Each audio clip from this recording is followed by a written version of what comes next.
right? Yeah, Hi, Bruce. how are you? Good to meet you. I made a few so everybody could follow on the map and Okay. the background, if you could give them to Or why don't you hand them to the clerk and they'll hand them out? Okay, Yeah, thank you very much. perfect. Thanks, Bob.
Okay, I would like to call to order this special meeting of the Encinitas City Council for Wednesday, April 19th, 2023 at 3 p.m.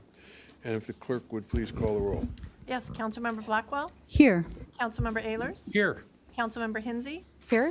Deputy Mayor Lyons, Here. and Mayor Kranz. Here. Record will show that all members of the city council are present this afternoon. Okay, this is a single agenda item special meeting for continued discussion and direction on the city 2023-24 operating and capital improvement budgets. And the contact person is the Director of Finance, City Treasurer McBroom, but I see her able-bodied assistant Tom in the seat there, so have at it. Thank you. Good afternoon, Honorable Mayor, Deputy Mayor, and City Council members. This is the second workshop discussing the fiscal year 2023-24 operating and capital improvement plan budget. The first public workshop was held on March 15th. My name is Tom Gallup, Assistant Finance Director, and with me is Director of Engineering Jill Bankston, who will be providing an overview of the proposed CIP budget, and Finance Manager Kelly Sanderson. Also with us this afternoon are department directors and staff who are also available to answer any specific questions you may have regarding the proposed budget.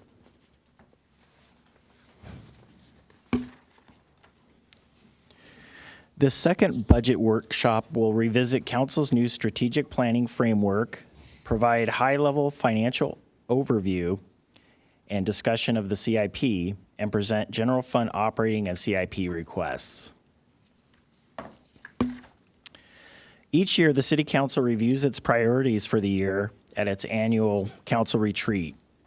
On February 14th, 2023, the City Council selected the following elements to include as the categories for its highest priorities: environmental, health and leadership, engagement and education, mobility and alternate modes, fiscal stewardship and effective city services, housing and affordability, and evolving and preserving community character. The proposed operating and CIB budget prioritizes these 6 focus areas identified by the City Council.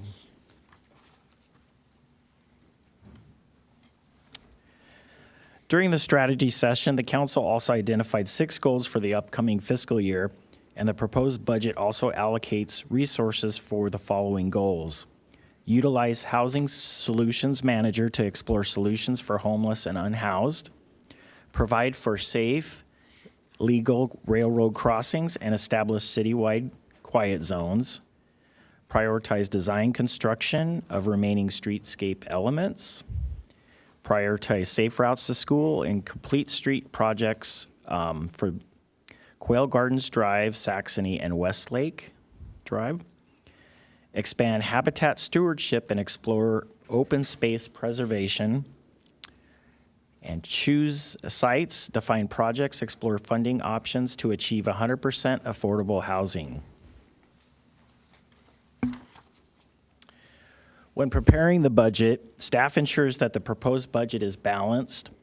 The fiscal year 2023-24 operating budget is balanced and continues to promote fiscal sustainability with revenues exceeding expenditures. The city's revenue shows solid growth over the current fiscal year, and proposed expenditures anticipate inflationary adjustments. The personnel budget honors negotiated labor contracts and meets CalPERS pension obligations. Contingency and budget stabilization reserves are fully funded with an estimated $20 million in general fund reserves projected at the end of June 2024. All debt, pension, and contractual obligations have been met. Staff has reviewed the long-range financial and CIP plan to ensure fiscal sustainability into the future, and the proposed budget maintains $2 million in unassigned fund balance for anticipated future needs. The long-range capital plan approved last year identified $2.3 million in general fund revenue for several projects next fiscal year, and we will discuss these moving forward. The last workshop focused on CIP projects funded by the general fund, but it's important to note that there are several projects that receive funding from other sources, and these projects will be receiving $21 million in funding for fiscal year 23-24. These sources include the Highway User Tax Account and SB1, which is now known as the Road Maintenance and Rehabilitation Account. And these 2 sources of funds at the state level from the gas tax fund the construction of street and road projects, specifically annual paving, state and federal grants, Transnet, which is a regional sales tax for earmarked for transportation projects, which includes paving and road maintenance. Our Coastal Zone program, which receives 2% of our 10% transient occupancy tax for coastal zone projects. Government Education Access, which is a fee that is provided by telecommunication providers for technology updates and replacements. Community Development Block Grant Program, which funds low-income and American with Disabilities Act improvements throughout the city. Traffic Mitigation, which supports roadway projects and mitigates the impacts of development. The Encinitas Lighting and Landscape Districts, which provide funding through assessments for median repairs, lighting, and signal replacements. Our Facilities Maintenance Capital Improvement Fund, which provides funding from the general fund to support capital replacements and maintenance of our city-owned buildings. The Cardiff Sanitation Division and Encinitas Sanitary or division, which are supported by ratepayers for capital projects related to sewer improvements. And finally, our Pacific Pines, which maintains affordable housing.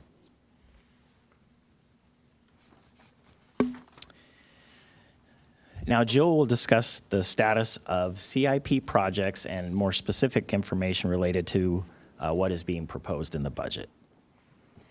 So this slide shows the donut chart that we created last year that gives you a snapshot of where we are in project development on our various capital projects. It's hard to see on the slide, of course, but we have also posted this chart online, and it's available from the city clerk, who just placed some at the corner there. But to explain what the different symbols mean is the closed green circle means that that stage of project development is complete. An open green circle means that that stage of project development is funded but not yet complete. A red square means it's unfunded. And then a red partially filled square means it's partially funded. So you can see we're working through the projects that have funding to complete them, and then we're looking for funding to complete projects that are currently unfunded or partially funded. And could you describe that circle with the hole in the middle as a what? That's a funded project, but we haven't completed yet. You said a circle with an opening or something like that? Yeah, so like a donut. Okay, yes, and so that explains the graphic we have to the right-hand side there? That's a box of E.G.'s donuts or something? Yes. Oh, okay, yes. That Okay, is, I wanted to make that connection so people weren't wondering what that Thank was you. all about. thank you for that. Next slide, please. Is it stuck? Oh, no. All right, so as Tom mentioned, we had discussed the general funded projects, capital projects at our last meetings. And today we'll give you a little bit more information about capital projects that are non-general fund funded. So the three that are listed here are three projects that we're requesting non-general fund funding for in fiscal year '24. We have our annual paving project. In last year's budget, we were projecting that we would have $3.97 million, including our HUDA, our SB1, and our Transnet. As you'll see in that last column, some of the projected dollars have gone up, some have gone down. It results in a net increase, so we will have about $4.1 million available for our annual paving project. The Santa Fe corridor improvements has two different funding sources. One is CDBG. We're projecting a small increase in the CDBG funding available for Santa Fe, and we are including the same dollar amount of traffic mitigation fees into that project. And then last, we have our streetlight and signal replacements project, where we're projecting the same amount of funding this year as we projected when we were preparing the budget last year. Next slide.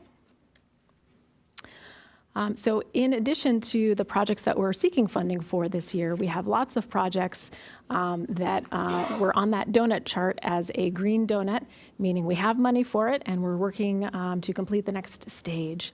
So these are all active projects that the engineering staff is working on that aren't requesting additional funds this year. So I'll just point out some of the highlights. Sorry, if you can go back one. That's okay. And the different funding sources. So we have a bunch of state grants, federal grant funded projects. We have our sewer funded projects at the top. We got a state grant for the Moonlight Drainage Lining and Cottonwood Creek Repair Project. Our Pacific View project is in there, again funded last year, still working to complete the construction of that one. And we have our Leucadia Streetscape Segment C project funded last year, going out to construction this year. Next page. Again, more projects that we're working on. We've got our Santa Fe Corridor West project, and then we have a couple of our traffic-led projects, including the citywide leading pedestrian intervals, our cycle track Phase 2, which is currently under construction on the 101 near the state park, and our Beacons Beach parking lot shift. And with that, I'll turn it back over to Tom. Just a quick mention of some of the other department CIPs that are funded by sources other than the general fund. In development services, we have 4 projects in the coastal zone that are funded through the percentage we receive from transient occupancy tax. And in addition to that, we do fund maintenance and a replacement reserve for Pacific Pines affordable housing. Information technology, as mentioned, does receive funds through the PEG program, Public Educational and Government Access, and that funds replacement of major technology assets that the city has. Public Works, they're responsible for the Capital Facilities Fund, and also the Sewer Enterprise Funds, as I mentioned, ESD and CSD for wastewater capital projects.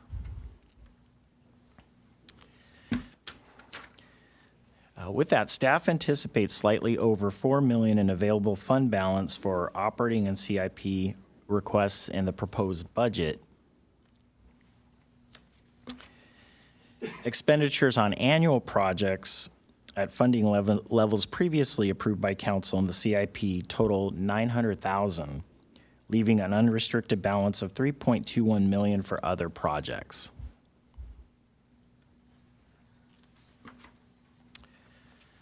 The city manager is recommending funding of $2.66 million for capital and operating budget requests, reducing the available fund balance to $551,000. These requests include startup costs for Pacific View, an increase in habitat stewardship funding, and also a maintenance and monitoring planning, bicycle safety training with school districts, quiet zone analysis and permitting, an increase in funding for annual storm drain repairs, Leucadia at-grade crossing design and environmental review, Santa Fe East construction, a zero waste administrator, a sustainability management analyst, and 2 new FTE lifeguards. And it's important to mention that these FTE requests have no net fiscal impact as they are supported by new fee revenue or reduction in temporary salaries. Additionally, staff is requesting a marine safety lieutenant, a housing management analyst, a fire administration training captain, and a mobility manager. As I mentioned, these total recommendations amount to $2.66 million, with a remaining balance of $551,000. Other requests under consideration include funding for Encinitas Community Park Sports Court design, additional streets added to the annual paving project, repair of Leucadia I-5 rail bridge, Jason Street drainage improvements, and La Costa Avenue pedestrian path improvements from Vulcan to I-5. These requests total $2.24 million.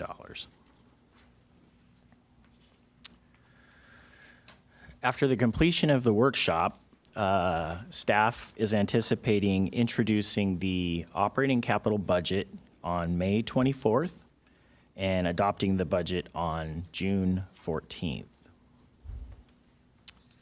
With that, I will turn the presentation over for discussion. Okay, thank you.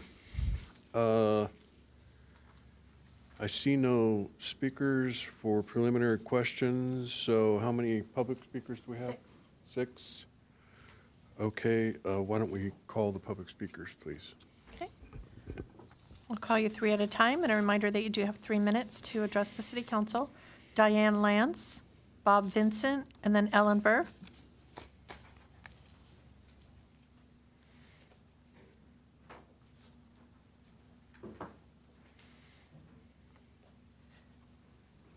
Hi, Mayor and Council. My name is Diane Lance, and I live in Leucadia, behind Leucadia Oaks Park.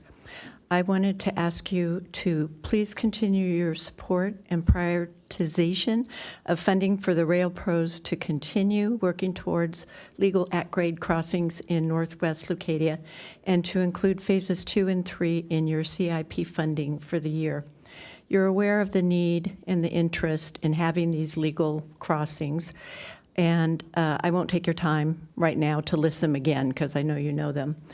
What I do want to point out is that the rail crossings are unique in Encinitas in that many private and government agencies from state to federal are in charge of this corridor. Without their agreement, the crossings will not happen. It's a complex project, as you well know. My main point is that after decades of advocacy for legal crossings, the momentum is beginning to swing in favor of actually making these crossings a reality with these agencies. Since they seem in charge, the agencies in charge of allowing the crossings appear more open to the idea of these crossings than ever before, I would encourage you to not lose that momentum at this point. The quiet zone, which is also an integral part of all this, is gaining momentum. So the logjam is beginning to seem like it might start to move. So this is critical for the success of getting these crossings done. So please continue to fund the work necessary to bring these at-grade crossings across the track. Let's take advantage of the opportunity in front of us. There may never be a better time than right now to work with these agencies and get these crossings done. Thank you.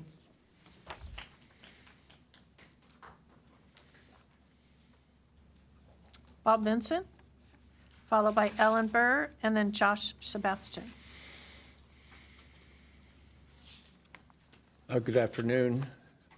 Encinitas Town Council, the center of the universe, and I live in Encinitas 2, which is a neighborhood just east of El Camino Real and just north of Encinitas Boulevard. Landmark, Trader Joe's right behind there. In June of 22, SDG&E notified our entire subdivision of 200-plus houses that they intended to replace 100% of all of the natural gas lines in the street and into our property up to the gas meter. That project started in June 22 and lasted until September 22. And then in October, they came in and fixed and repaired all of our driveways and all the concrete work around our house that led up to the gas meter. And then we were notified in November that in December of 22, they were going to repave our neighborhood. And they gave us the plan of how they were going to do that. When they finished at the end of December, in January 22, they had come and gone, and what they left behind was partial pavement in our neighborhood and much destruction and damage to our roadways. Encinitas 2 was one of the first subdivisions to have all underground utilities, and all those trenches that were dug under the street for all of the utilities were crunched and crumbled by all the heavy equipment that was operating during the summer. After they left the paving, it became apparent that they weren't going to do any more. They basically repaved the street over where the pipeline was redug and reinstalled. The problem that we have now is they were hired to just lay 2 inches of overlay on the existing roadbed and the ability of asphalt to support itself without a solid roadbed underneath it caused quite a bit of the brand new pavement and a lot of the old pavement to start crumbling and sinking, and it's just a big mess over there. So we got together in our neighborhood and we took a look. I put this map together before you. You can take a look at that. You can see that Encinitas is bound by Turner to the west, Shields to the north, and Rodney Avenue to the east. Turner and Rodney are the busiest streets in the neighborhood. All of the interior streets were 100% repaved, and they look great. They're beautiful. There's one bad spot at Sharp Place. I'm sorry, I'm out of time. But in any case, it's a mess. It's been a mess. It still is a mess. And we'd like to have an end of this mess that's been going on for almost a year now in our neighborhood. And that's why I'm speaking before you. Thank you. Thank you. Next speaker is Ellen Burr, followed by Josh Sebastian, and then Judy Burlfine.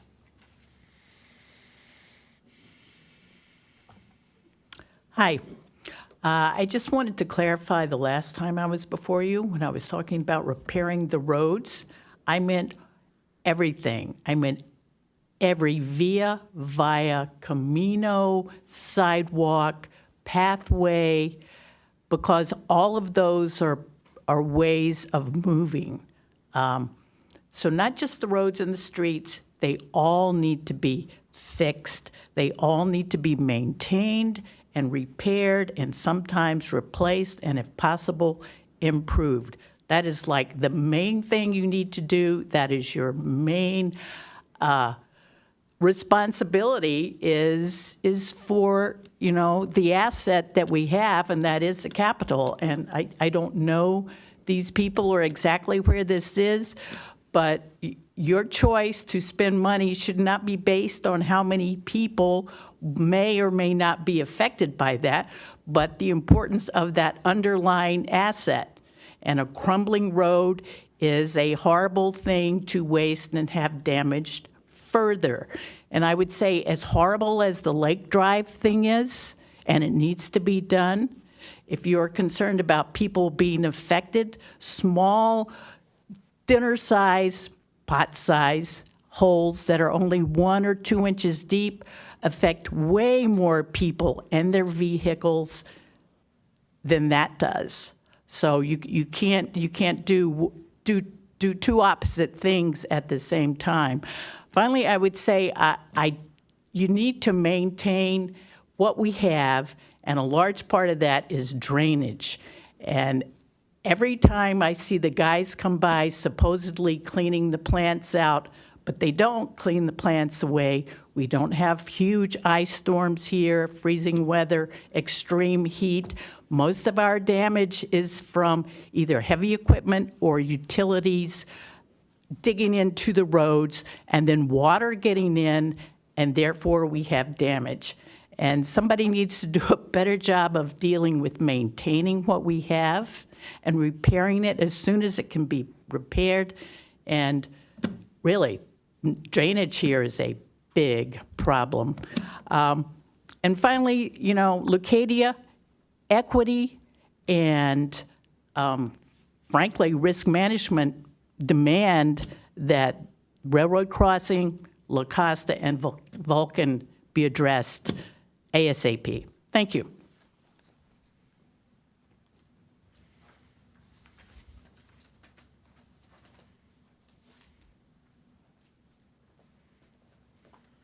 I should have some materials. There's a PowerPoint.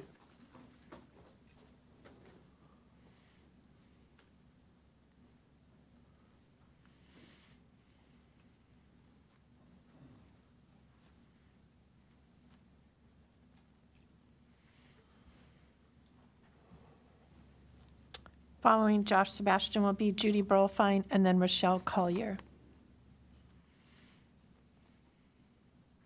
What was the name of it? I think mobility and safety. It's a PowerPoint.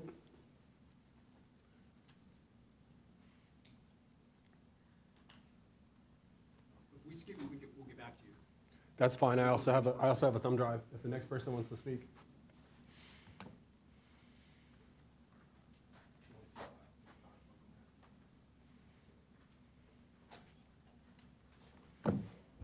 Hello, and thank you to all of you for serving and for Pam for putting this budget together. I'm Judy Burlfine. I'm the chair of Encinitas Bike Walk. I wasn't able to come to the last budget meeting. I was out of town, and I sent you my 5 priorities. I want to reiterate some of them. First of all, I want to thank you because I'm excited by what's shown up in the budget. That was on my list also. So the mobility coordinator, super exciting. The training for the students, really exciting. Quail Gardens Drive, it's exciting to all be on the same page. And so let's see. Regarding the mobility coordinator, I'm reading this excellent book, Joy Ride by Mia Burke. She's the planner who was hired in Portland when they had no bike lanes in Portland. And so whoever we hire, I'll give them this book as a gift because it's a great roadmap on how to transform a city, and we've come such a long way. And then in terms, so on my list, mobility coordinator, bike education, and then the active transportation plan. It's great that we have it, and it's great that we have it prioritized. And the top 5 bike projects, I want to call out 2 in particular. One is some kind of usable space on Vulcan between Leucadia Boulevard and La Costa. I was really lucky 20 years ago, when our son was going to Palecki, they got rid of the school buses, and they, just like that, they put in that Vulcan path between Encinitas Boulevard and Leucadia. We were never able to do it between Leucadia and La Costa because of the parking issues. So I feel a little bit guilty that I got it at my end, and the people who needed it at the other end didn't get it. I think the way that asphalt path went in wasn't perfect, but it's really helped a lot of people. If we just, the cars that are now parked on Vulcan, if we move them back a little, or if we put them at an angle, or if we had extra big cars in a special area, we could make space between the fence and the nose of the car for people to walk and potentially ride a bike until we have the money to do something fabulous. And then lastly, I want to mention Manchester, because I was driving there from my synagogue today, and I've ridden my bike there once, and I won't do it again because it's basically a freeway with driveways. And if we want to have a freeway, if we want to put our schools and our places of worship on the freeway, let's do it. But I think there's a better way to organize Manchester, and I'm sure you can figure it out. Thank you.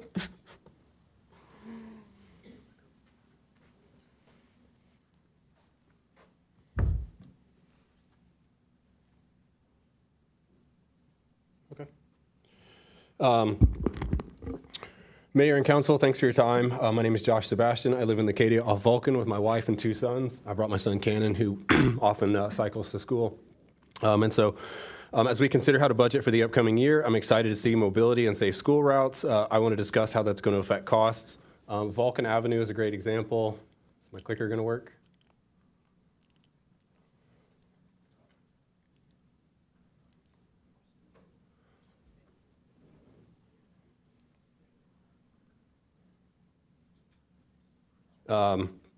So as we consider how to budget for the upcoming year, I'm excited to see mobility and safe school routes. I want to discuss how they affect costs. Vulcan Avenue is a great example, but what we learned can be applied well beyond. As we all know, Vulcan was at the top of the Modal Alternatives Project for good reasons. Here you can see one of my neighbors using a mobility scooter on the non-existent sidewalks. Next slide.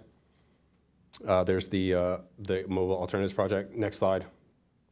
I've documented several concerns regarding traffic, speed, pedestrians, and unsafe drivers, which I'm going to share with you. Here you can see that people will clearly drive the wrong way into traffic in a school zone. Next slide. Here again, they will drive the wrong way into traffic. This happened to my son a couple days ago. Next slide. They'll drive on sidewalks. Next slide. They'll ignore signs. Next slide.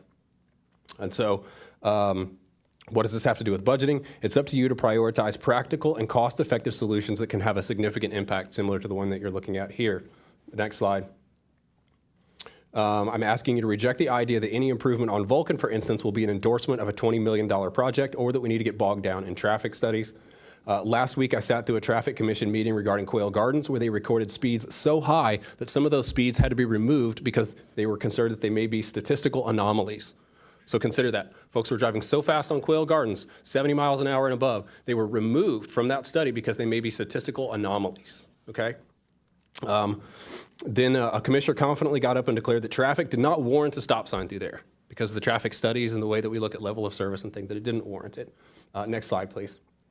As we know, this behavior will continue unchecked. This is the information from Quail Gardens. You can see their speeds there, multiple speeds above 60 miles an hour in a 35-mile-an-hour zone. Again, stop signs apparently not warranted. Next slide, please. By not addressing these issues, we are by default prioritizing bad behavior in the storage of personal property over the safety and mobility of our residents. Next slide, please. Here you can see prioritizing the storage of property is what I see on Vulcan all the time, whether it's boats, whether it's jet skis, whether it's campers. You can see this gentleman here out into the lane as Shero. Yeah, good luck. Next slide, please. So I'm going to tie this all in. You can't afford not to act because here's your streets. Here's Vulcan that is shared with cyclists and cars, and you can see how deteriorated it is. And here you can see on Leucadia where you have a separate bike lane. Do you notice that the wear and tear on the road is only in the roadway? There's no wear and tear on the bike lane. Okay, next slide, please. What you need to know about wear and tear on the roadways, especially as all these folks talk about paving and we look at multi-million-dollar annual paving budgets, is that road wear is based on mass to the fourth. So if you have a vehicle that is twice as heavy, that vehicle does 6 times as much damage, 16 times as much damage. It's huge. It's huge. So as these vehicles keep getting larger and larger, you can't afford not to act. Because even if vehicle miles stay the same, your costs are going to skyrocket. They're going to be exponential. So anyway, as we talk about these projects and we talk about expensive bike lanes, et cetera, I want you to weigh the true cost and what's really expensive. And as we look at mode shifts, to realize how important it's going to be as you continue to determine your budgets in the future. Thanks for your time. Thank you. Rochelle Collier.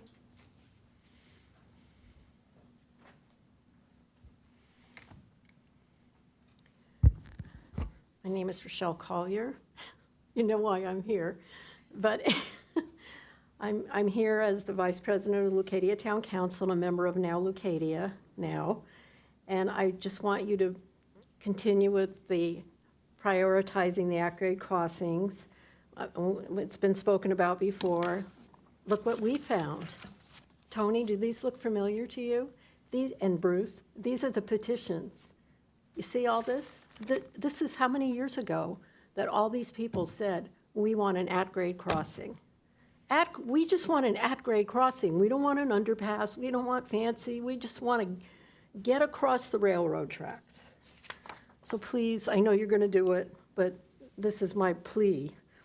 And then we also need quiet zones because apparently now there's a lot of people that, it never bothered me, but they want a quiet zone, so we need to work for that. Okay, so now we're going to ask you, these are our little asks. Vulcan Avenue improvements. Jason did a great job. I have no pictures. But the fence has made it necessary for us to walk along the railroad tracks on Vulcan because we can't just cross anymore. I mean, and you realize that, Kelly, Tony, you know. And then, so we're asking to keep Vulcan on the radar. We need to move forward on something on Vulcan, just like what Judy said, what Jason said, just to make it safe for the community. And my last wish, it's important that the completion of streetscape be done as it was originally proposed and accepted by our community. It was the #1 priority for our community when we went to all those workshops. So I want to end on a happy note. We're thrilled to have a mayor and council that is actually addressing these problems and solving them. And thank you all very much. And I will see you tomorrow night, and I will see you Saturday. Thank you. That concludes speakers. Okay, very good. So, Jill, if you could, please, I don't know if it's possible for Warren to put up on the screen the PCI map that we have in the GIS system so that the public can see what that looks like.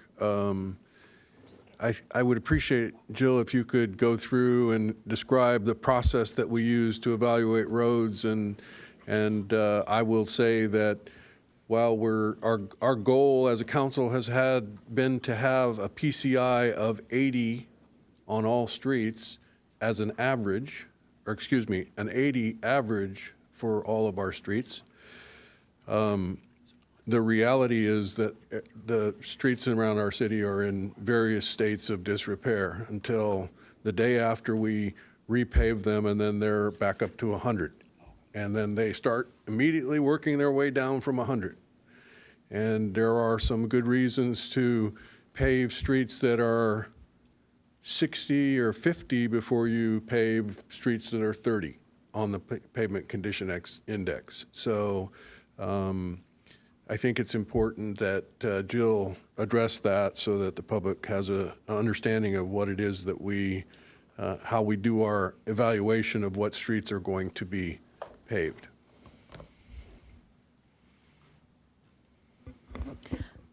So this is our road condition map. The legend is on the right-hand side. So we, every 5 years, we have a consultant that goes out and walks every single roadway in the city of Encinitas and inputs information regarding the condition of the roadway into a program called Street Saver. And what Street Saver does is it will you put in the amount of funding that you have available to improve your pavement and your roads, and it will prioritize the streets and create a list of streets that you should tackle and in which order. And what you don't do is you don't tackle all of your worst streets in 1 year because the cost is so high, and if you year after year just tackled your worst streets, your streets that are in fair condition or good condition would deteriorate. So you're looking for a balance of maintaining what you have that's good and fair and making sure they don't get worse, along with rehabbing select streets that are in poor condition.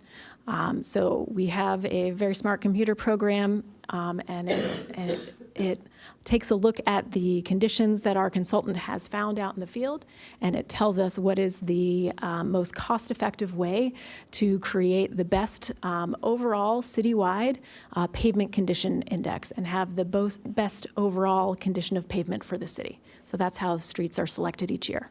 Thanks. And this map is, you can zoom in on your own street, and it will give you the what the index says for the street. I know, from my street on Hygeia is in pretty poor shape, and the reality is that you can find poor condition streets in our city. And the picture that Josh put up of Vulcan, the good news is that Vulcan is on the list to be repaved between Sunset Drive and Leucadia Boulevard. So what we were seeing in that picture is going to be repaved. That's not going to make the drivers drive any better, but it'll make riding a bike on it a lot easier.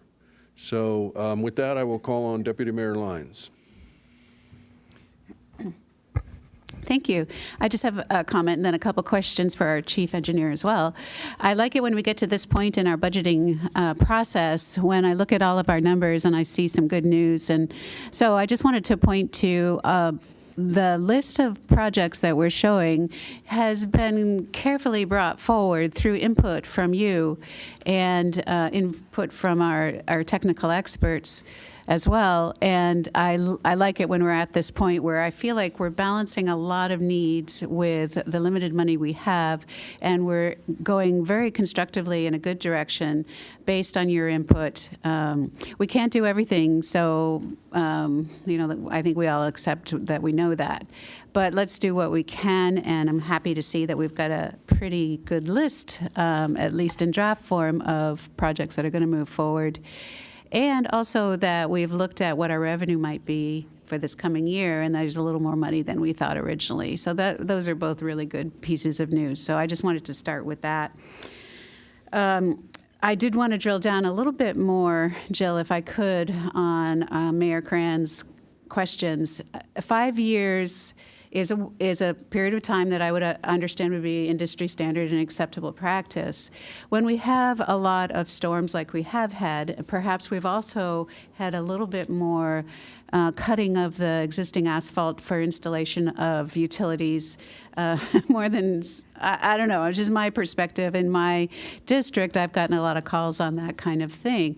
Though both the storms and the cutting of the asphalt do end up impacting the quality of the asphalt just by its very nature. We have contracts with the utilities that come in, and we have standards that they are intended to meet. And I think I'm going to just make a broad statement that we don't let them get away with not installing based on their commitments to us. So their commitments to us generally are that they will redo the pavement associated where they're putting the utilities, but it's not a full street overlay. That's correct. What about when we have a situation what about the situation where in between the 5 years, something happens to a roadway? Do we have a practice or a policy where we can double check to see whether it's gone from maybe it was already fair and now it's poor or below standard, whatever the lowest rating was? Some of these ones that are on their way down can go down pretty quickly within a 5-year period. Do we have a way to address that with some of our roads? We don't have a standard way we address that. Certainly, if there are potholes, we find out about them generally through the public. They can be reported through the My Encinitas app, and that will address some of the larger problems. But if there's a significant deterioration of the roadways, we don't have a standard practice where we review them more often than the once every 5 years. But if we're alerted to the fact that there is a problem on a certain road, we will certainly go out and take a look, and we can add those roads into our paving project if we feel it's necessary to address them sooner than we had planned. Okay, good. I'm glad to hear that because, in other words, you might not proactively go out and check all the roads on a regular basis, but when the public contacts the engineering department, you will go and check based on what they've given you for information, whether it's a pothole or whether it's a trenching that's been repaved or whatever given situation. Certainly. And our public works team is out on the streets all the time, and they also can sometimes notify us of problems, and we'll be able to review pavement based on public works input in addition to resident complaints. Has the engineering department assessed I'm going to get it without reading here, the Encinitas 2 street, and you have a finding on what the condition of that street is? I don't think we've looked at it since the historic rains. We certainly went out when this issue first came up. And one of the streets in there, Rodney, is on the map as a very poor condition. But I would say probably 2/3 of Rodney has been repaved. So I think in that case, the road condition overall is maybe a little better than it says. But there certainly is a patchwork of repairs out there left behind by SDG&E. Okay, thanks for that. So I may have some more questions later, but that's good. That answers what I currently had. I just had another question about general budgets, and I know that our infrastructure task force will be addressing the question of cost escalation over time. This goes back to our budget that we have that we're tracking, the donut budget, where we're tracking projects. Some of these projects started design 8-10 years ago, and we haven't had a process to include an escalation of costs for construction. Could you tell me if maybe I'm wrong, maybe we are assuming that, but if we've got a 8-year-old project and we're still carrying forward the same anticipated budget, could you just enlighten me and the public on whether we're still being realistic in what we should be doing? So we update this donut chart. This is only our second year having it, but we do update it every year. So you'll see slightly different costs this year than we had last year. And certainly if we have a project that we have design plans for, we will revisit that cost estimate in light of current pricing factors before we put together the final budget. Now, there are some, very large projects that say, hey, Cross Connect is $120 million. So we haven't dialed into each of those individual projects and come up with individual cost estimates for every single one of those projects. But as City Council recommends certain projects to move forward, we do our due diligence to make sure that the numbers are as accurate as they can be. Thank you. That's it. Councilmember Blackwell. Yes, thank you. All right. When you have some materials in advance, you get to dive in and go a little bit deeper, so I'm going to try to be concise in questions. I'll ask on a couple slides now and then come back. I'll give the floor to my colleagues here and then come back and focus on Northwest Leucadia and some of the requests there. But could we go to slide 4, Tom, if you will? Maybe this is a question for you. This is the slide that shows the council goals for 2023 and 2024.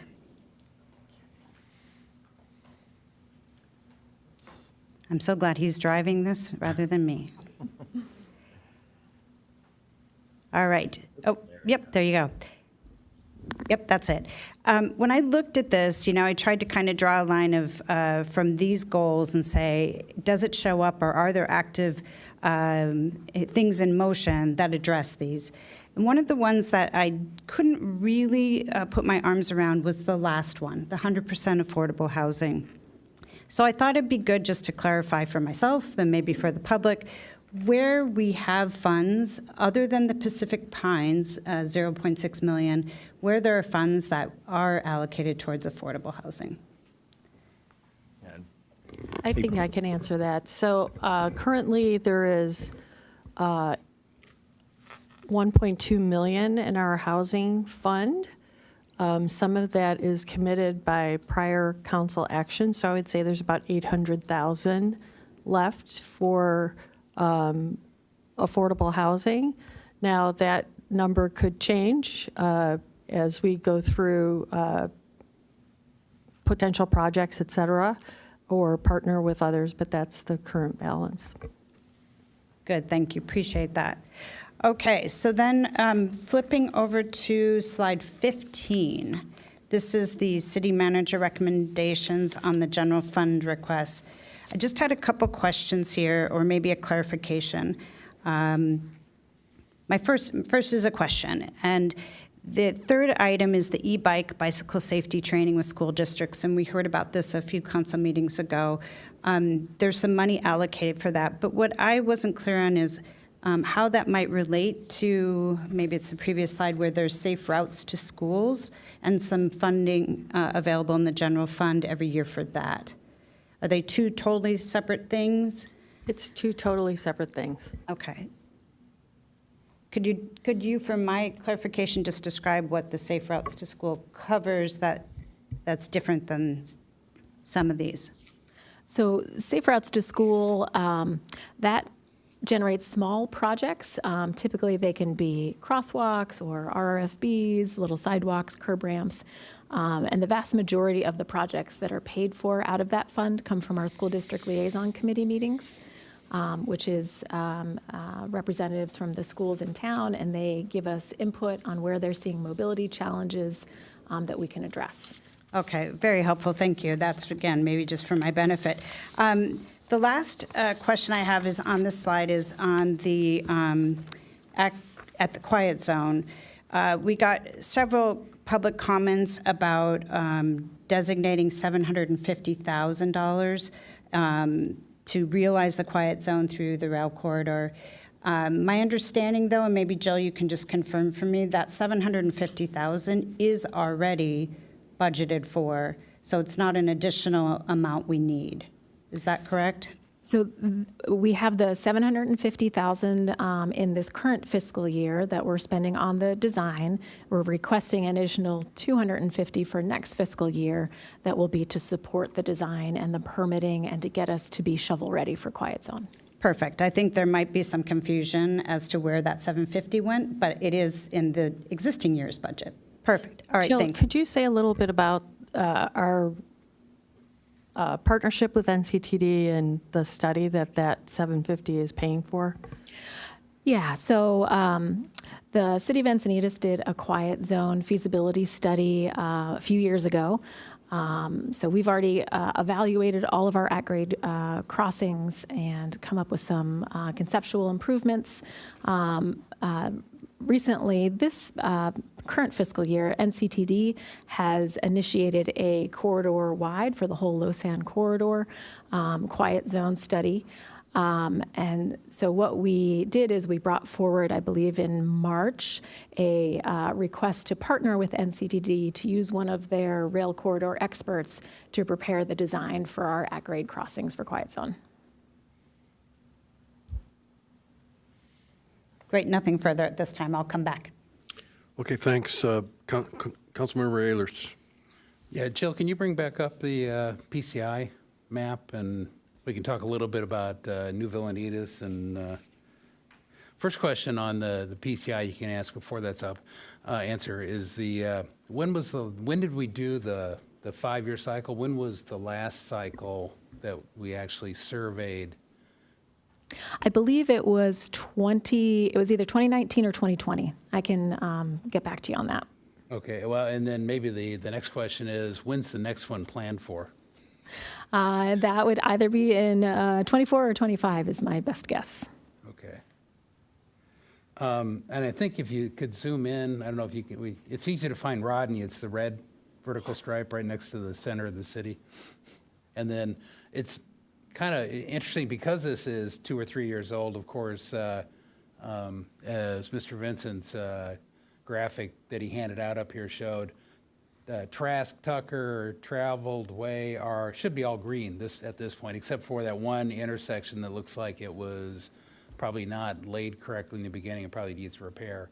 And when this doesn't quite do it justice, because half of or 2/3 of Rodney on the east side where the houses are is actually repaved. So that red is actually pink. But it was the left side or the west side here that did not get paved. And I think the argument that I made previously and what we're trying to say is we could turn that all green and catch up with just fixing the pretty serious problems on Rodney.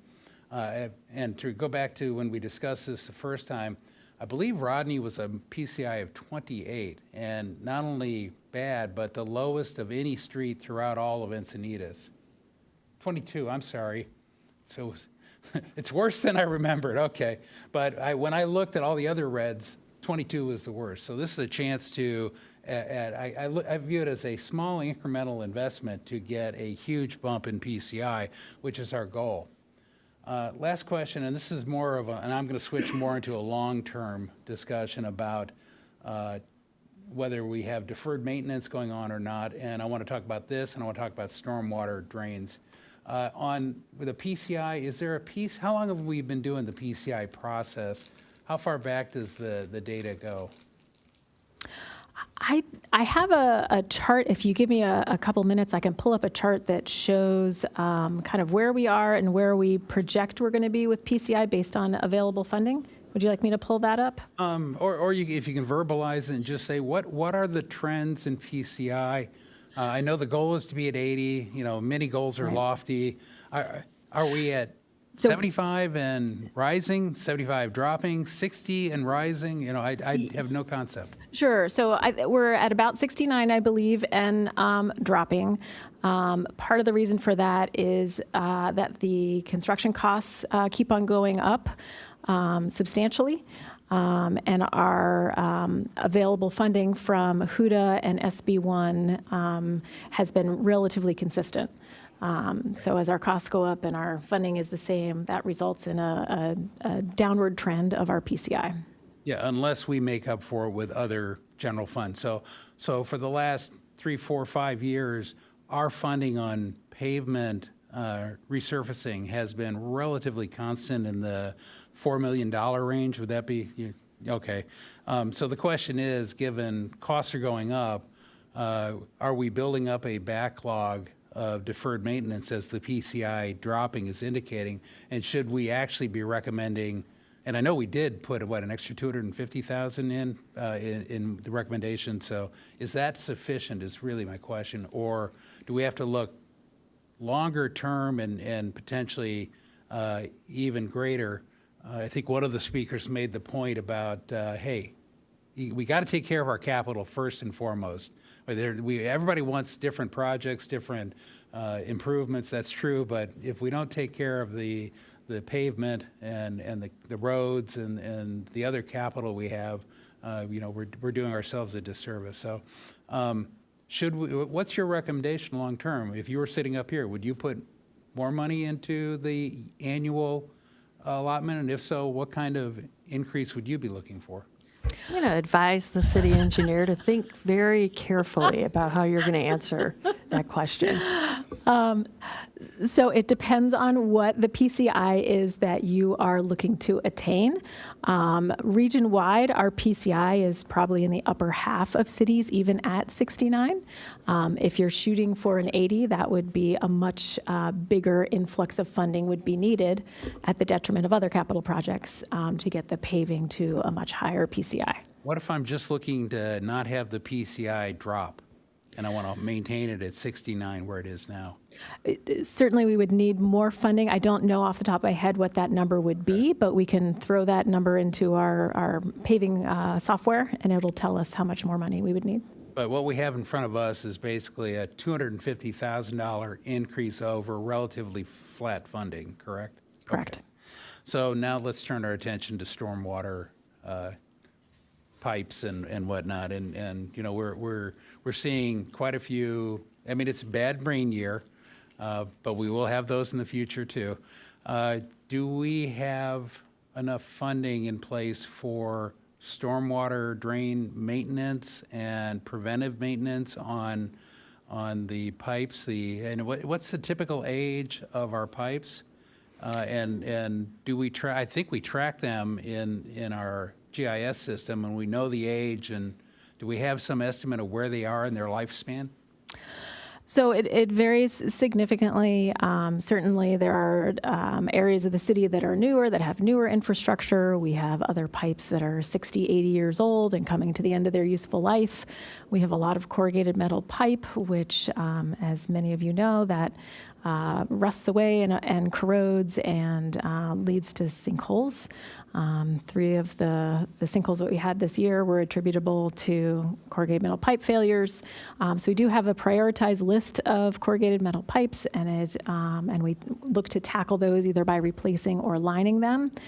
We can always use more money for maintenance of storm drains. I think the $250,000 that is recommended is a good start. And hopefully we won't get quite so much rain next year and have the problems we've had this year. Is there any equivalent to the PCI? I know it's harder to inspect because you have to video it and all, but we just have to do it. Do you do your maintenance prediction probably based on time only? Is that? Based on age, yeah. Okay. Age of the pipe and material of the pipe. So if it's a reinforced concrete pipe, we don't need to look at it quite as frequently as we have to for our corrugated metal pipes. Yeah, it just seems like 250 doesn't sound like that much for as much pipe as we must have buried, and probably starting in the 60s, 70s, and 80s. So it's got to be getting to the corrugated metal in particular, getting near its 50-year lifespan. So okay, I think that's it for now.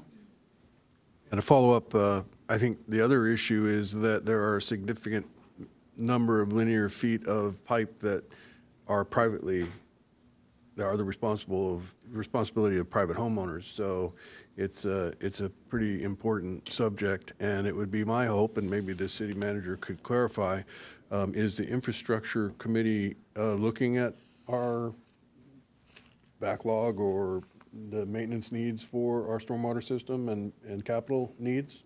So the infrastructure task force is going to be looking at the entirety of the city's infrastructure backlog, including above ground and underground, as well as some of your plans, like the Climate Action Plan has some capital items in there.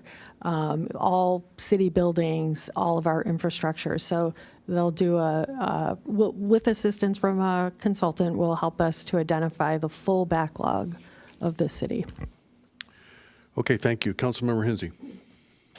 Thank you. So just a few questions to start. We have a good comprehensive list of projects that aren't recommended for funding from the general fund in this fiscal year.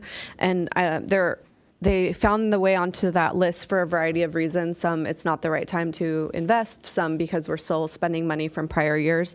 There are just two that I wanted to get some more information about why we're taking a pause this year. And one is the traffic signal modifications as it pertains to the left turn permissive. So we have the funding we need for that project. It's in the construction phase. We just need to complete it. Okay, fully funded, and okay, great. I'll find that on my donut sheet.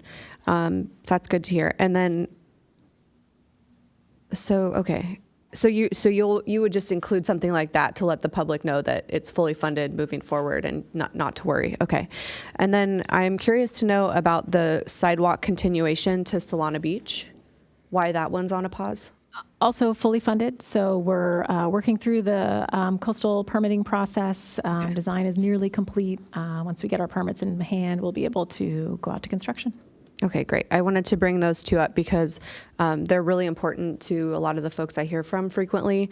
And so there's no need to panic just because they're on the not funded list, that they're fully funded, moving along, and good to go. Okay, thank you very much. So I'll get into some of my... Councilmember Hinsey, would you Yep. mind, so if you look at the project status list, anything with a green open circle means it's already in construction, and the closed circles, so you could point to any of these as being... No, it's super helpful. going I on. just wanted to clarify the reasons why there might be things on this list that we're seeing no general fund ask at this time, because I had a few questions about that specific chart within the presentation.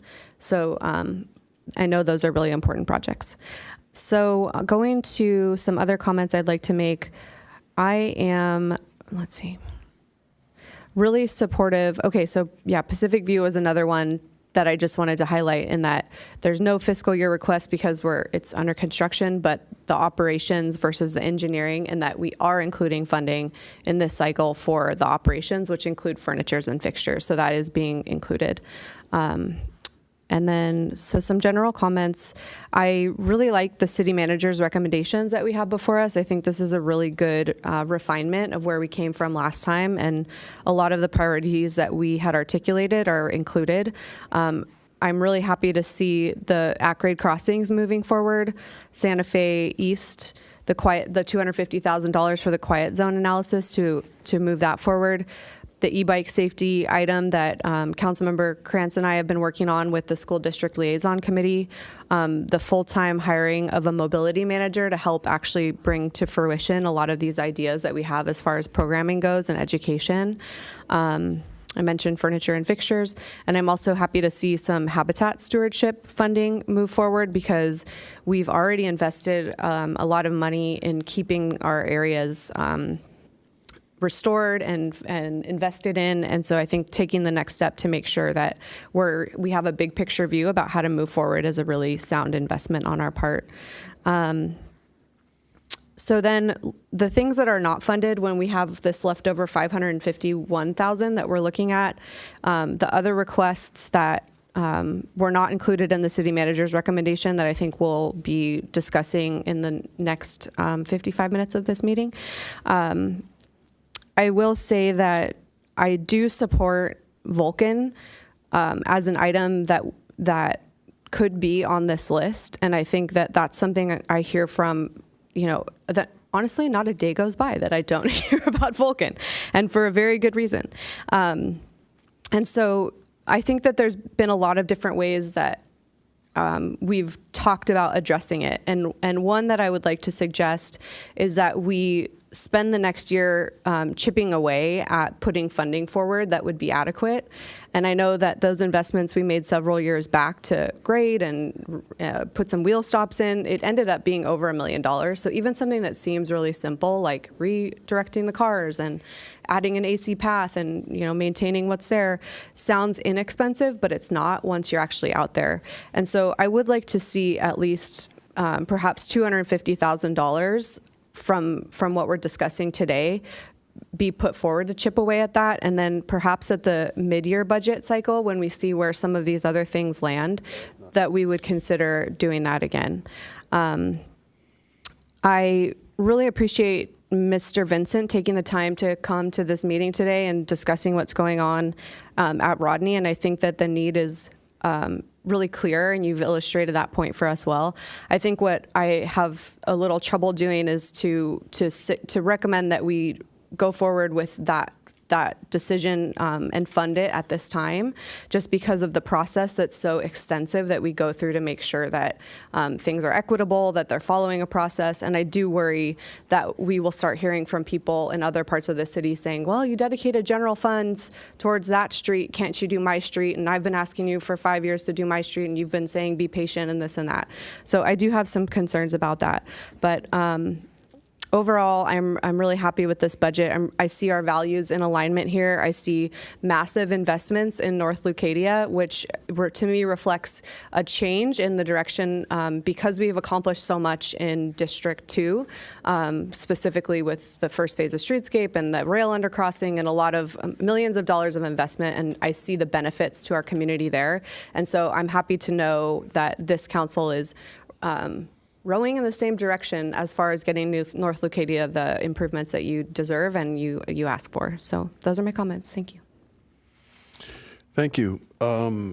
So following up with a few comments of my own, I too am pleased with where we're at. I think the issue related to the increased habitat stewardship funding and maintenance monitoring plan lumped into a single number is good. I had some conversations with Deputy Mayor Lyons about that, and I'm concerned about the notion of the maintenance as opposed to actually addressing invasives and replanting certain areas. This originally was started from a plan that was adopted by the council in 2019, and so my goal is to get an assessment of the best way to spend $150,000, whether it's maintenance or whether it's actual replanting. I know we've dealt with the invasive species on the east side of Cottonwood Creek Park, and I am very interested in doing the same thing on the west side of Cottonwood Creek Park, on west of the 101.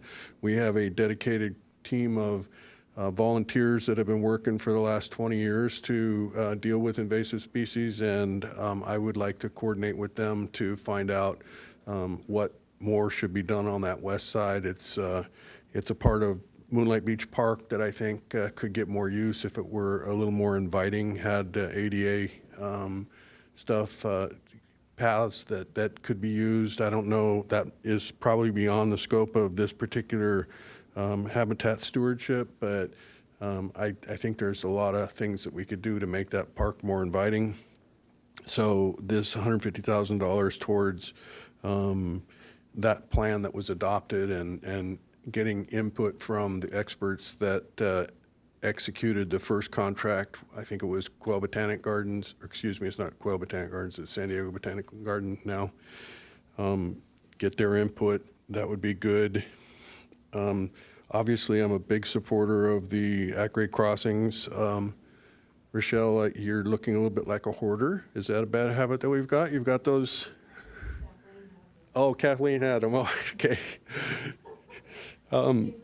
Yes, those are good. They do bring back memories. We spent a lot of time at events gathering signatures, so that's great. There's some important decision points coming up, and I look forward to getting to those. The storm drain repair stuff is really important, and so I appreciate having that in here. I love new FTEs that have zero impact on the budget. Those are always good.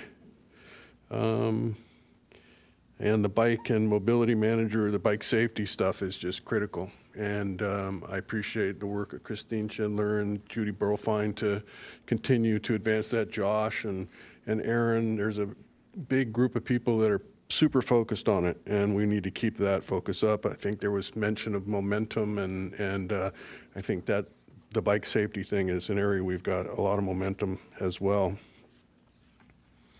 On to the list of things that totals $2.24 million, but we only have $551,000 available. I want it all, but it's obvious we can't get it all. And I would say that it's important, Bob on Shields, that's you, right? Yep. Nice. Appreciate you putting the information together. I am very concerned about some of what I read, which would suggest that SDG&E paved with a 2 inches of new asphalt when maybe they should have done the full road repair. Is that? We'll talk to our construction inspectors and verify what they did versus what was required of them, so we can get some information back. If what they paved is already falling apart, that's an indication they didn't do the job right. And Absolutely. maybe they would have said, well, you know, your road's in such poor condition, we don't have the responsibility to do that. But it gets back to this issue of maybe they should have worked with us a little bit more and we could have had some cost savings and done it right the first time, you know? So it's quite disappointing. But that said, I'm supportive of adding the $240,000 to the paving budget. And at this point, I'm not ready to commit that to Rodney and these neighborhood streets. But I think that once we go through and work with SDG&E and figure out where things stand, I could probably get behind that. But there's no question, to Councilmember Ayler's points, we're going to need to start spending more money on our road maintenance. And it's especially true after these atmospheric rivers that we've seen. We've got Sylvester's back there. His team has been working their rear off, filling potholes, but those are just temporary solutions. We're going to need to do more. So I'm not sure where that more is going to come from, but we need to figure that out and attack that here, I think, in the next round, not this one. So aside from that 240, I think that the additional funding for street repair and maintenance is going to need to come in the next cycle. I also think the Jason Street drainage is absolutely critical. The lake that gets created each of these storms is ridiculous, and there's a fairly simple solution to it. And so the $650,000 I think is money very well spent. So that the last project that I would comment on is the La Costa Ped Path, which is, to me, long overdue. We've seen several emails that make that point. I couldn't agree more. I think one of the things that we should, at the very least, do is the preliminary engineering and design, or excuse me, the engineering and design for that, because once the Toll Brothers starts on their project at La Costa 48, there may be some savings to have them as part of their project, not only do the north side of La Costa Avenue, but also do the work on the south side if we have that, the plans available, the design available. It would be something that would be against their development impact fees. And so, you know, that could be an opportunity to use the efficiencies of the construction crews that they have out there, plus direct the development impact fees to that particular stretch of road. So that would be one thing. I'm sorry we didn't have the opportunity to get the Wormers team at Vulcan to do the same thing from Vulcan to Sheridan or so, but maybe it's not too late if we can come up with a design. So just some ideas here on ways to get that path put in. Okay, Councilmember Blackwell. Yes, I'm back, and I'm on that same page. I agree with everything that's been said about the city manager's recommendations. I support really anything, and I'm very glad to see the at-grade crossing and quiet zone move forward. That's good momentum. When I look at this list on this page, a couple questions if we can dive in. You know, first of all, we did hear a lot from the public in emails and comments about the Vulcan path. That's Leucadia Boulevard to La Costa. It's not here, and I support what Kelly asked for, is to add it as a line item here to support some funding for it. It's also not on the donut chart. And so I'm wondering what we need to do to get this project, as well as actually the La Costa Ped Path, on this chart. Even if they are not funded, they're not in motion, it seems to me it'd be a good place to put them so as not to lose track, to keep them front of mind, because I know they are in the fronts of the public's mind, for sure. I think when we get to the motion making, that we should Do make that. sure to formally add those. Perfect, that'd be great. A couple, just asking about those projects, so to help me understand, the $1 million for the the La Costa Ped Path, what does that represent, Jill? So that would be a DG path on the south side of La Costa from I-5 to Vulcan. And that is our estimate for design and construction. So it's the whole thing, really? It is. Okay, I guess it could be chunked over a couple of years, right? So this is, okay, that's helpful. And the Vulcan path, the pedestrian path that we were talking about that's been raised, maybe you could tell us where it is in process. You and I have been talking about it a lot, I know, but where it is in process, and then what would be that next step? So we don't have funding allocated to the Vulcan Ped Path yet. There certainly has been a lot of interest. We've submitted grant applications for that project. That one is complicated by its location in the NCTD right-of-way. But certainly initial funding to do some survey and some design work would get us headed in the right direction and make us compete better for grant opportunities. Great, that's very helpful. Okay, I think I'm fine. Oh, that answers those questions. Deputy Mayor Lyons. Those are good comments. One more question on, well, maybe two, on La Costa. Does the 1 million in any way capture acquisition of right-of-way? So we've looked at the right-of-way maps. We have plenty of right-of-way, but there are a lot of encroachments into our right-of-way. Yeah. So there will be coordination with property owners who have constructed retaining walls or landscaping or things like that in the right-of-way. And then there will be some utilities that will also need to be relocated potentially. If we were to fund the first step that we need to take, which would be to really assess all these things you're talking about, get that survey, really figure out what's what out there, and also look at in the same way of where are we at with Vulcan and what else do we need to really understand what to do, what's the best to do. If we were just going to fund the design, or maybe you would call it more than design, maybe it's technical studies, but would it be something less than that million? Yeah, I think the $250,000 number is a good starting point for both of those projects. We can get the land surveys that we need and get some conceptual designs underway and be able to work towards putting together construction plans. And do we have any of that money already allocated anywhere? I know we've been looking at Vulcan, so catch me up to speed then, could you? So Vulcan doesn't have any money currently. La Costa has some money, but most of it is in traffic mitigation, and that can't be used for sidewalks. It has to be used for vehicular improvements. So we would need some additional money. I think we have maybe around $70,000 in general fund in La Costa, so we have a little bit. Okay, 70, okay.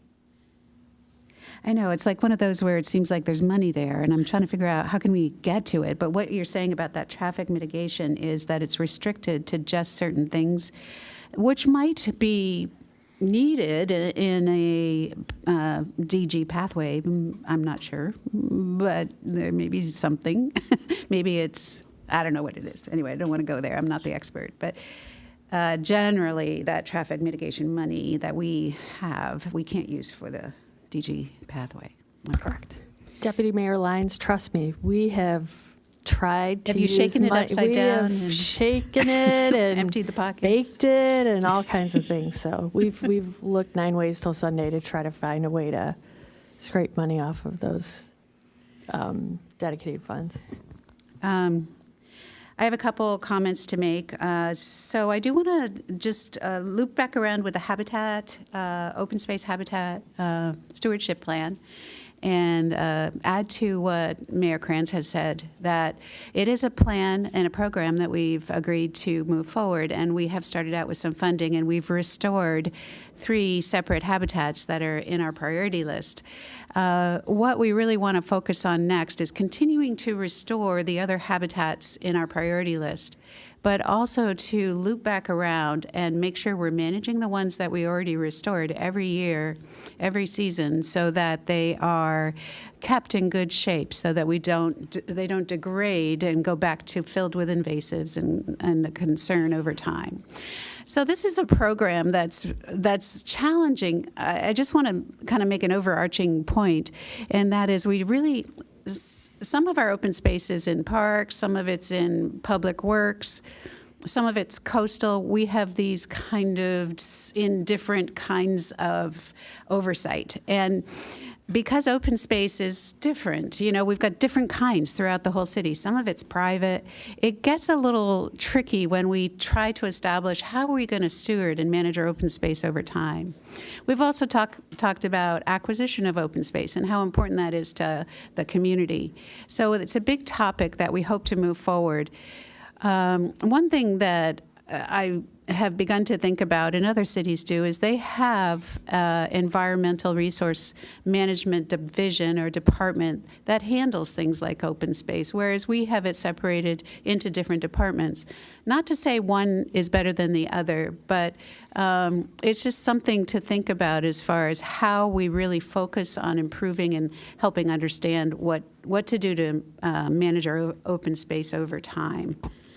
Just wanted to kind of tee that up and introduce that idea to the public and put it out there for some thought. But I do absolutely support $150,000 for moving our habitat stewardship program forward, and I feel as it's a modest amount. So I do want to ask a question too. We do have the 101 crossing, roadway pedestrian crossing right at the boundary of Solana Beach. And when Councilmember Hinsey brought up that she didn't see one of the projects on the donut chart, I would have thought that one's on there, but it is on there, at least I think it is, double K at the bottom. But we do have some funds that are being brought forward. Is that something, Jill, you could help clarify for me? Through our quick build, I thought we had some money from last year we were bringing forward. So last year, we set aside $300,000 for 3 large projects. One of them was the Vulcan Ped Path. One of them was this Solana Beach Ped Crossing, and the other one was the San Alejo Manchester Ped Crossing. We've completed the San Alejo Manchester Ped Crossing. Vulcan Ped Path is a large project. We did a little piece up at the very north end and wrapped around to the La Costa Bridge. And we also applied for some grants. And then for the Solana Beach Ped Signal that you've mentioned, we have been partnering with our colleagues at the City of Solana Beach and their traffic team, and we've jointly hired a consultant that is preparing conceptual designs for a couple different alternatives for that pedestrian crossing. So once we have completed those concept designs, we'll bring those designs forward to both of the councils to get input from the public and from the councils as far as which version they like best, and then we'd be positioned to look for grant funding for that crossing. And so, in other words, we used up our quick build money. Yeah. I thought the quick build program was a good program, and we talked a lot about it last year. And I'm not seeing it here on our list again. It would be additional money for what might end up going into the mobility category. So I want to call that to my colleagues' attention. We had planned to do 3 different quick build projects, and we really only were able to fund 2. But I still think it provides an additional mechanism for us to kind of like a SWAT team go in there and address some of the, roadway improvements that maybe don't need a full-blown, $1 million thing, but they are really important to the community. So I think we're taking a step backwards by not including our quick build money in our proposal for our budget this year. In that now we're limiting ourselves just to what we have in our mobility budget. So I'm going to throw that out there that I would support considering quick build. I know that it would be a modest amount like it was last year, but it's kind of a philosophy. Sometimes we just feel like our hands are tied to get some of this important but small work done. So if I could add, Mr. Mayor, so City Engineer Bankston, I think I remember this a little bit differently. We usually have 300,000 in quick build, and we added an additional 300,000. So I think part of the answer, and we can get back to council, is where the other 300,000 went, because it was 600,000 last year. And on the donut chart, we tend to put things that are so the ped path got added to quick build, but it's really not a quick build, and that's why we added it to the donut. I mean, when you start getting upwards of 400 or 500, 600,000, so quick build shows up in your mobility money, which we used to call mobility, but I think that's really all being used as quick build. If you ask our traffic engineer, he says he invented quick build. So that's really why you don't see it on the donut list. Is we don't. If we put every small project under $100,000, this would be quite a bit longer. So, thanks for that clarification. I actually wouldn't mind if it was called mobility. I don't really care what it's called, but it's just the total amount, because all we have is 300,000 in our mobility budget. Thanks for that clarification on the 600,000. Another comment is I feel it's my belief we have a good annual or regular process on our pavement overlay and also on our PCI. I think we also have a really good process where if you're alerted to an issue, engineering will go address it. So good. I would like to take that approach with the Rodney Avenue and the request for money into the annual paving project. Perhaps we can look this year to see if we should request on a general basis to fund our infrastructure, our pavement overlay in a bigger amount in future years. But I don't want to deviate from the process we have set in place. That's an accepted process for addressing it on a 5-year basis, but then also coming in and addressing issues. Our city engineer was saying that perhaps they haven't gone out since the most recent storms, and it may warrant going out to these streets that the neighbors are saying are of concern and doing a reevaluation to see if the condition before was a certain way, but now has it really gotten worse? And I think it definitely warrants us looking at it to see if we can address it through our standard practices that we already have in place. And if not, then how do we work towards using our standard practices to help address situations like this? I just wanted to give that comment. I see 2 items here on the list on page 16 that I don't really understand the detail of, and I apologize that I don't, but these were brought forward by my colleagues and I'm not as close to them as they are. One of them is the Leucadia I-5 bridge rail repair, and I was wondering if you might be able to shed some light on that? Yes, so for our most of our big bridges, Caltrans has a bridge inspection program where they send out their structural engineering experts to do a very detailed review of all of our bridges. This includes our San Alejo Lagoon Bridge on the 101, our La Costa Bridge over the railroad tracks, and all of our freeway overpasses. They noted an item of work that they requested we complete because we're responsible for the deck of the bridge, meaning the pavement on the bridge and the striping, as well as the sidewalks and the bridge rails. There is some cracking and spalling and some exposed rebar on the bridge railing, and they've asked us to fix that.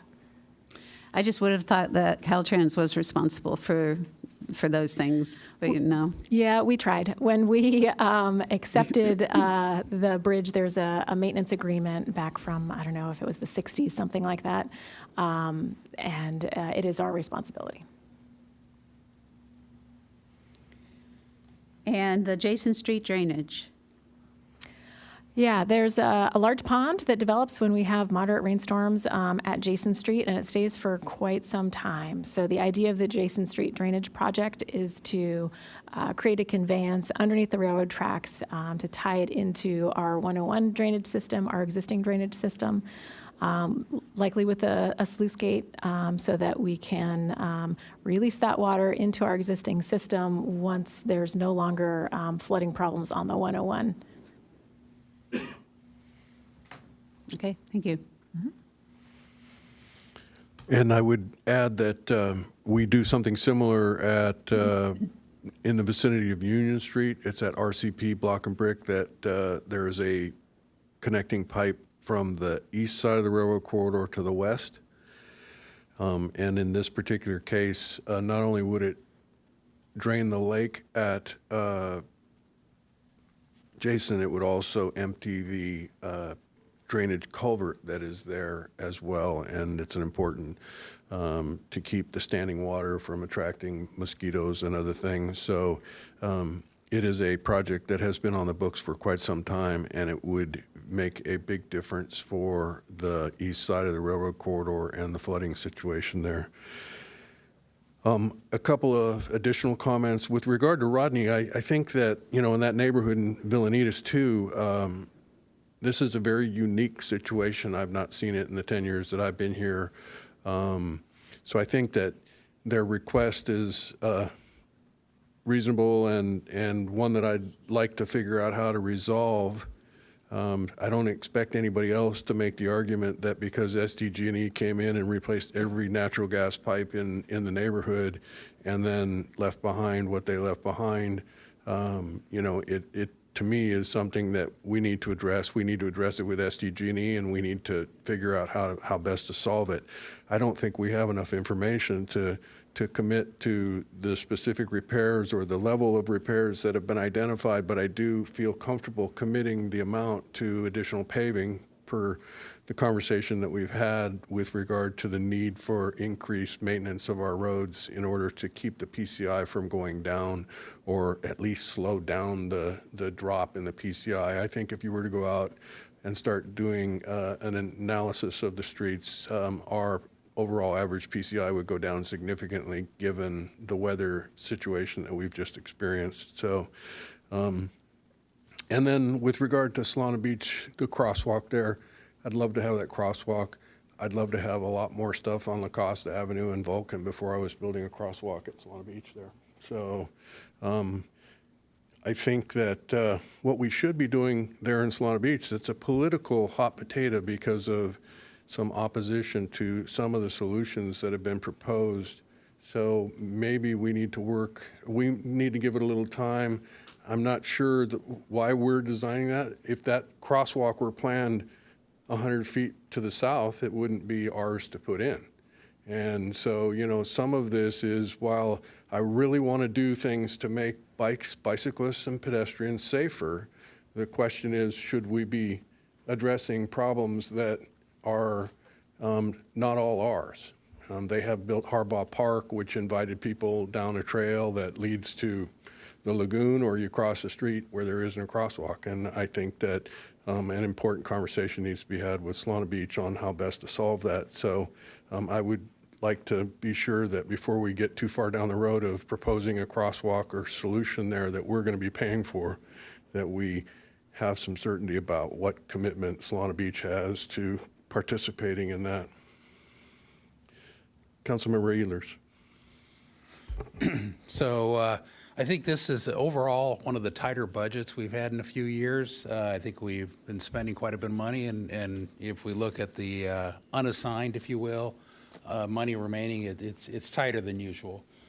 So we talked a little bit about quick build, and I'm not sure. Well, if I could declare Rodney a quick build, then we'd be solved here. I can't see setting aside additional unassigned money for a quick build when in fact I have something staring at me that's got the lowest PCI. So I'm not supportive of that. The other thing I would note is that I think D4 is being a very good citizen here. There are almost none of these are in D4. In fact, it may be only this request is directly in D4. The Z crossing is at the edge of D4, or I guess, serves D4. There aren't very many here, and I am fully supportive of what's happened I'm fully supportive of the mitigation work we have to do in Northwest Leucadia. There's no doubt in my mind that so many of the R30 projects ended up there, that many of the things we've talked to. So I'll go down, if you could bring back up was it page 15 or, yeah, 15. And I'll kind of do the same thing like everybody else and kind of walk down it. So my first question is, in the Pacific View startup, I'm all supportive of starting it up, and I know it's hard to get grant money for buildings, capital improvements that cities own, but what about in the case of starting up arts programs? Are there opportunities there that some of this or all this money could come from a grant? Is that an opportunity we've looked at?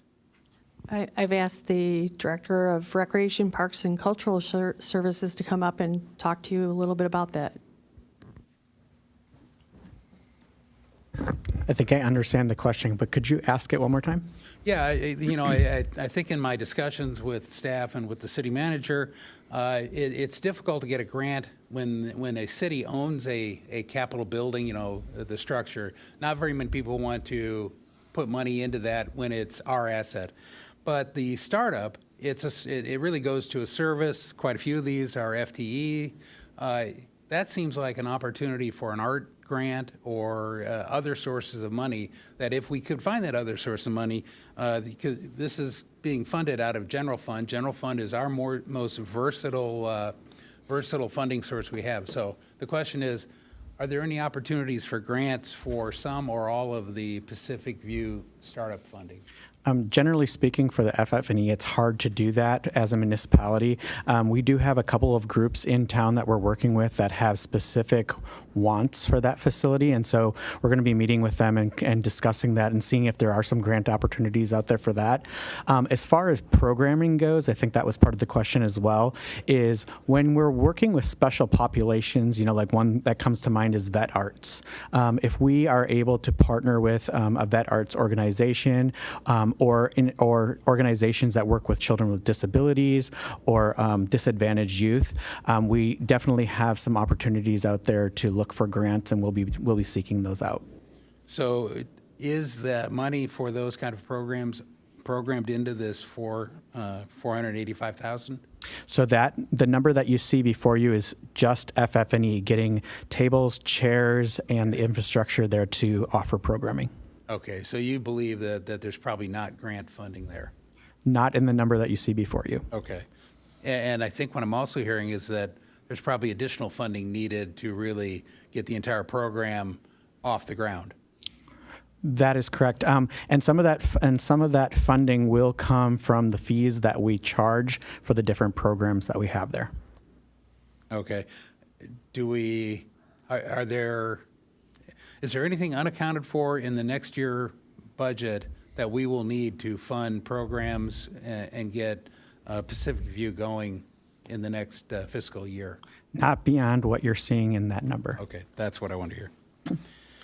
So moving down the list, I really appreciate the $150,000 for the habitat stewardship. I especially like that it's a partnership that leverages volunteer work, so we're getting a lot of bang for the buck on that. So that's great. The school district, and I think the number one thing I get talked to in D4 about is e-bikes and bicyclists and what's happening with traffic. It's accidents are happening. I would almost said it waiting to happen, but they really are happening. So the education component, I think, is absolutely critical. I'll just put together quiet zones and at-grade crossings. I've been a strong proponent of those. I think we have to be able to get across the railroad track, and I think somebody said it beautifully today that putting a fence up forced everybody to have to go laterally up and down Vulcan, and now they have to, at some point, we will need to address Vulcan. I don't see the money, remember how it's limited? I don't see the money today, but I do believe that is something that should be fully funded for next year. The Santa Fe East construction, I believe that is a matching situation, that without this money, we don't get the grant or something? So we have a grant. We've completed a design on the west phase and the east phase. So yes, we need additional funding to fully fund construction, yes. Okay, and this is around the high school, so this is core to safe route to school for a lot of high school kids. This is east of the high school. So the Santa Fe West has been to City Council a couple times for rejecting bids. We're going back out on west. This is the east, which is east of Evergreen. So all the way up to El Camino Real. Right, yeah. Yeah. Yeah, but So that's. it leads that's- to the school, yes, but that's not all right in front part of of the the school. connection of For safe sure. routes to school, okay. Correct. I was thinking, are we talking some other Santa Fe I don't know about? Okay, No. You know, FTEs that are free, I believe FTEs are FTEs. I understand the need for these, so I'm okay with that. So I'll move on to the next page, page 16, and continue making my point for the paving. I really think paving is something that we have to do. I would love to do pickleball courts. I hear a lot of people wanting pickleball courts, but I just don't see it in the money today. Paving before pickleball. And I believe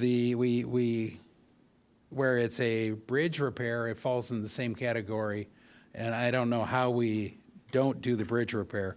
Well, if we do the Rodney and the bridge repair, that's almost 500,000 right there, and that really chews up the 550 or most of it.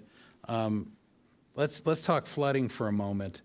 I've been really looking into Leucadia flooding, which has been it's been longer than 20 years. It's been as long as the city's been a city, but it's something that's not going to get solved in one budget cycle. You know, certainly the adjacent street drainage is one component of it. I'd be worried about, I'm not against fixing this if we have the infrastructure on the west side to take the water away. We don't have that yet. So I'm okay with delaying this, but at some point we are going to need an overall plan. I know we have the Q3 plan, and I haven't read it yet, but I will. So I would hold on Jason for now. La Costa Ped Path, I think Mayor Krantz was modest. He didn't say, but he dragged me down. We walked from I-5 down La Costa to 101 and back and looked at the right-of-way, and this will be a great project, absolutely necessary. While we were walking, we saw people walking not only 5 abreast out into the street, and because there were places where there was no place to walk. And so this is important, but I think $1 million right now, this is one I'm fully supportive of for next year. And I think if we can if we can get the $250,000 sometime during the year, I want to go back to the unassigned funds. We have another bucket that we keep, we budget for every year, of $2 million of unassigned. And we have that this year too. And as of last meeting, we used up almost all of it. But 1.5 million of that was actually for the repair of the Lake Drive. And that could get reimbursed under FEMA. FEMA takes a year to reimburse, so we may see an extra couple million come back, or $500,000 and a half come back next year. So budgets get updated every 6 months at least, so we may see some advantage later. And some of these type of things are what I would want to use that money for if we have the opportunity. So my recommendation off of page 16 are the 2 items, and essentially what we have showing in page 15. So the 2 items being the annual paving of Rodney and the I-5 bridge rail repair, because I see that as table stakes. We have to do it. So, Councilmember Hensy. Thank you. Okay, so just a couple more questions, and I will say that I got to speak with a council member from Solana Beach, and I learned a little bit more about the crossing. And it seems that we as a city in the city want to put an overhead signal for that crossing, but the impacts of that light to Solana Beach residents is a concern for a lot of them. And so the feeling is that Solana Beach will need to bring the speeds down so that it's a safer place to cross if there won't be an overhead signal. So I think my message to Solana Beach is, make the investments to bring your speeds down in the way that's right for your community, and then we can move forward with the crossing there. But I agree with Mayor Krantz that a crossing there is ideal.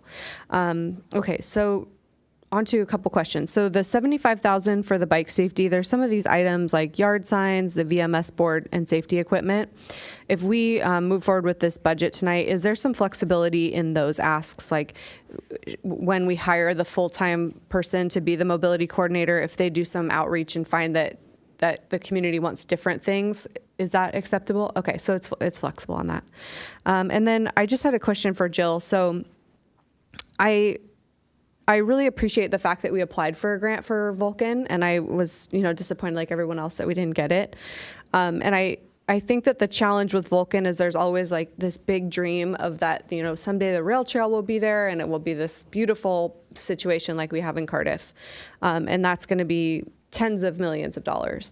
And that's where we're trying to get. But in the past, and what I hear the community asking for in the meantime, because of the fencing and the fact that they have to go north and south to get around it, they're asking for something that would be a little bit more in the public works category, just the grading and the AC and things that maybe we would be able to do in-house.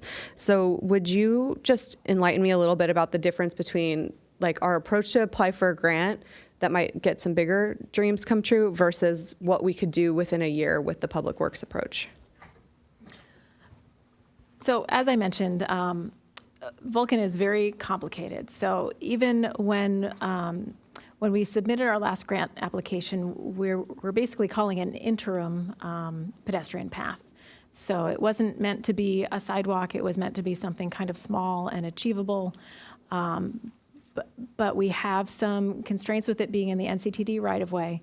When we discussed the project with NCTD staff, they wanted to make sure that we were going to address the drainage if we were going to create a pedestrian path there. So that makes it very challenging. My concern with putting something even smaller than the $1.5 million project that we were looking at is ADA access. So you'd still need to go out there, you'd still need to survey it, you need to make sure that you're meeting all of the cross slopes and the longitudinal slopes in order to create something that would be ADA compliant. So it couldn't be just gravel or something like that. It would have to be DG or paved, and that's what kind of increases the costs.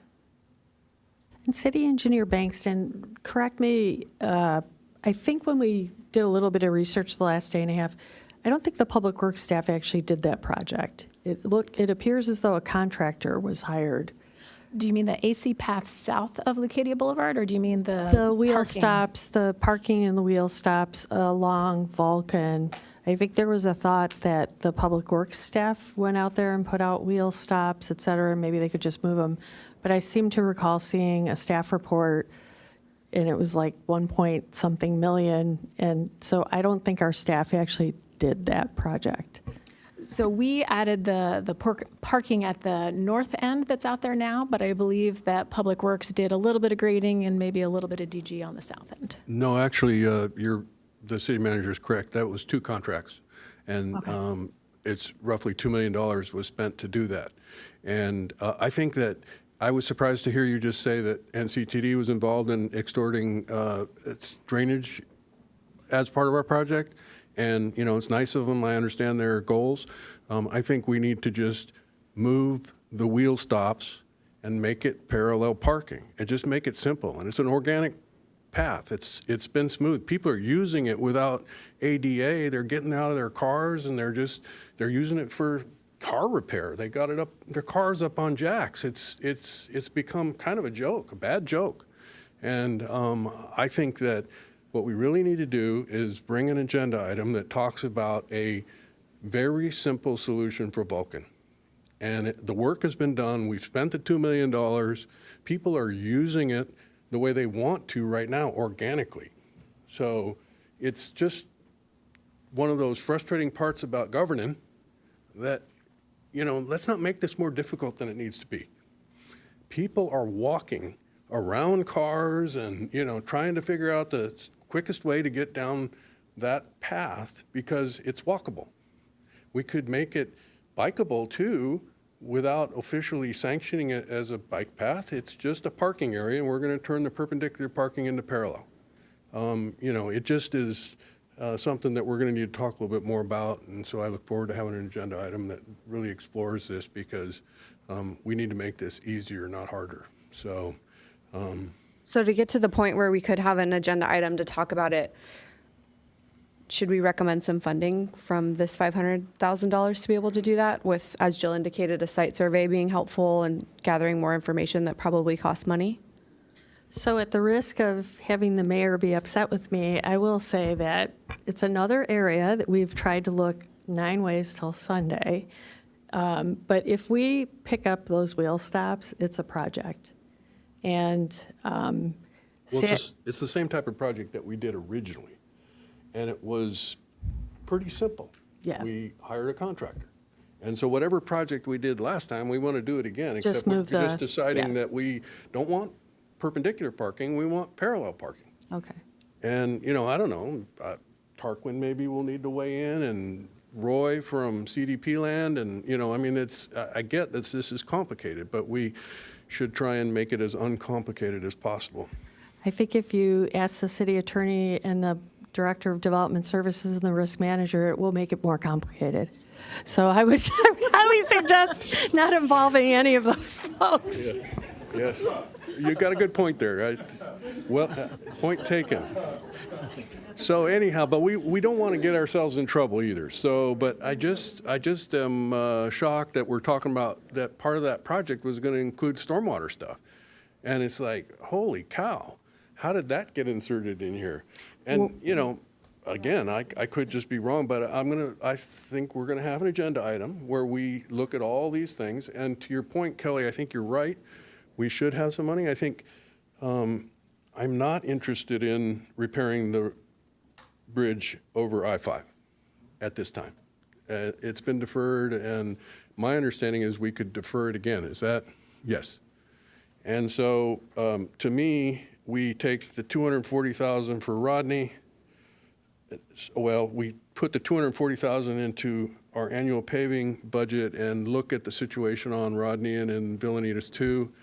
And I would likely support addressing the problems there.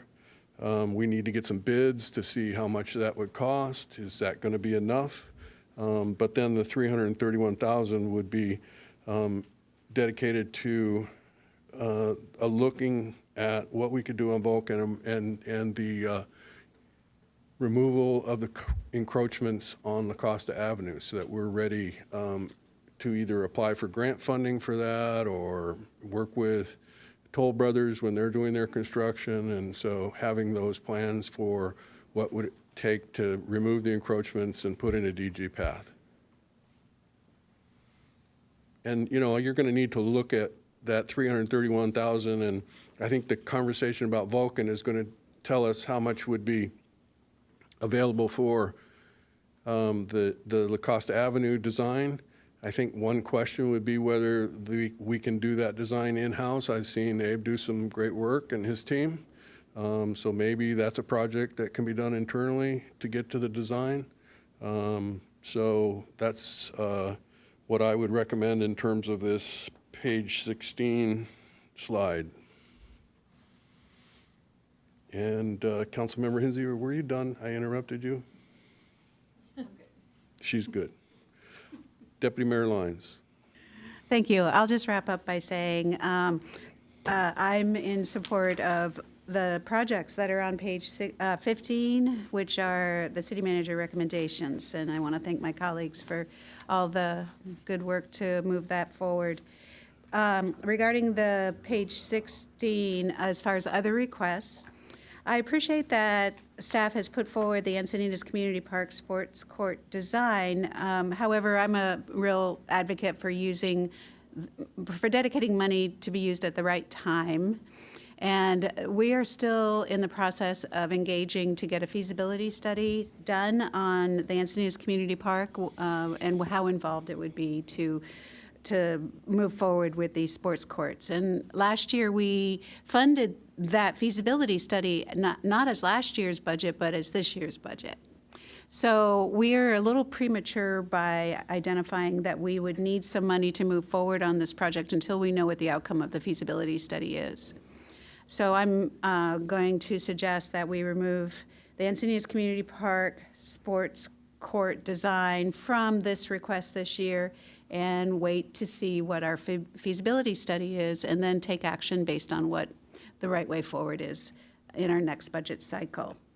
With that, I would like to suggest that that $110,000 be attributed to La Costa / Vulcan in the manner that our mayor and Councilmember Hinsey have characterized to address in a simple way how to move forward with providing the access that's been needed and requested.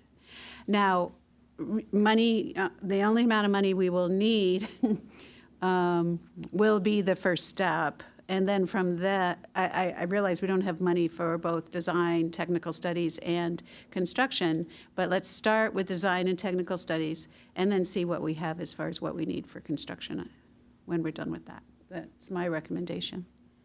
And those would be the two changes to the other requests from my perspective. And so what that means is I wouldn't be in support of the other three items, the annual paving project, the Leucadia I-5 bridge repair, and the Jason Street drainage. That's my input to staff. Councilmember Blackwell.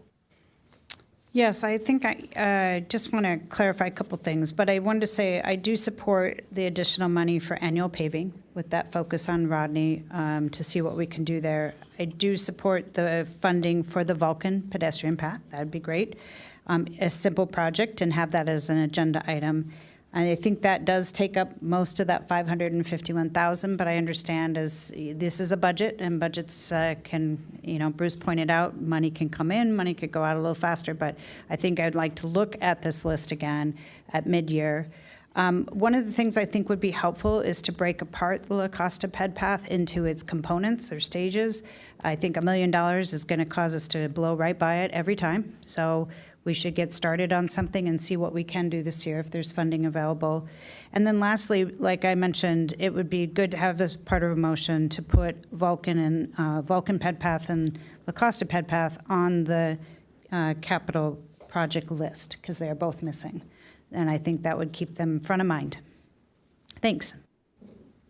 So I would make a motion that we adopt, give direction to the city manager to move forward with a budget that includes the items on page 15, and then with regard to page 16, it would be $240,000 additional for paving with a focus on Rodney Turner Shields, and $331,000 for Vulcan / La Costa Avenue pedestrian path design. And how that 331 would break down is going to be determined by our city engineer and her team. And I'll second that motion. I would just like to add for caveat, the city engineer has estimated the cost of design at $250,000 for each of those ped paths. So I'm so happy when the engineering team gets an Encinitas miracle, but I may have to come back because I do not believe $331,000 is going to be enough. So just if you, maybe I can come back at mid-year with one of them? Let's just start with that, and then when you come back in June, if you say, yeah, we really, we're going to have an agenda item to talk about Vulcan, and then they'll have a better idea of what it would cost to do La Costa Avenue. And then, so when we finally adopt this budget, those numbers will be real instead of just 331 for the two of them. And then we'll deal with reality at that time. How's that sound? That sounds fabulous. Okay. Oh, Councilmember Ayers. I know, I seconded it, sorry. Okay. Yeah. Councilmember Hensy. So I'll go ahead and I'll support the motion and the second that's on the table. I do so with a little heartburn over adding the streets, but I think I hear about negotiations that everybody should walk away feeling like they gave a little and got a little, and I do feel that way with this budget. And so I look forward to seeing where things land and knowing that we are able to build consensus between us. So thank you. Thank you.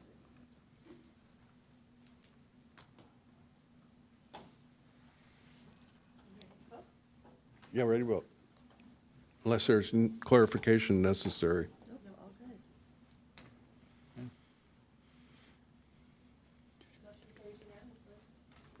Okay.